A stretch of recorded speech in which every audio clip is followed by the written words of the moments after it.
پاسخ سختی رو از جانب نیروهای مسلح ما و ارتش ইরানের কাছ থেকে হামলার হুমকি আসার পরেই পরিস্থিতি পর্যালোচনা করে প্রতিরক্ষা বাহিনীর সব ইউনিটের ছুটি সাময়িক স্থগিত রাখার সিদ্ধান্ত নিয়েছে ইসরায়েলি বাহিনী।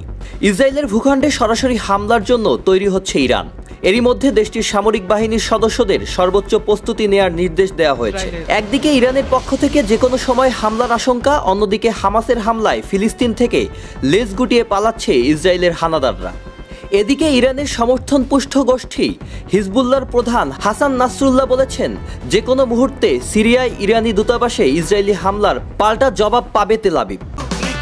এই ঈদে দেশ জুড়ে কেনাকাটার ফুর্তি হবে শুধু বিকাশে, সাথে ডিসকাউন্ট কুপন, ইনস্ট্যান্ট ক্যাশব্যাক।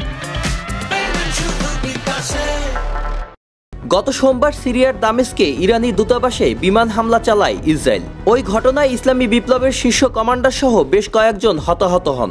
এরপর থেকেই প্রতিশোধের আগুনে ক্ষোভে ফুটছে তেহরান। এদিকে গাজা উপত্যকার দক্ষিণাঞ্চল থেকে একটি ব্রিগেড বাদে সব ইসরায়েলি সেনা প্রত্যাহারের পর থেকেই তৈরি হয়েছে নানা জল্পনা। ইসরায়েলি ভূখণ্ডে ইরানি হামলা সামাল দিতেই কি এমন সিদ্ধান্ত, নাকি পশ্চিমা চাপে এমনটি করেছে নেতানিয়াহুর সরকার? এমন পরিস্থিতির মধ্যে বিশ্বজুড়ে ইসরায়েলি দূতাবাসগুলো নিয়ে সতর্কবার্তা উচ্চারণ করেছে ইরান।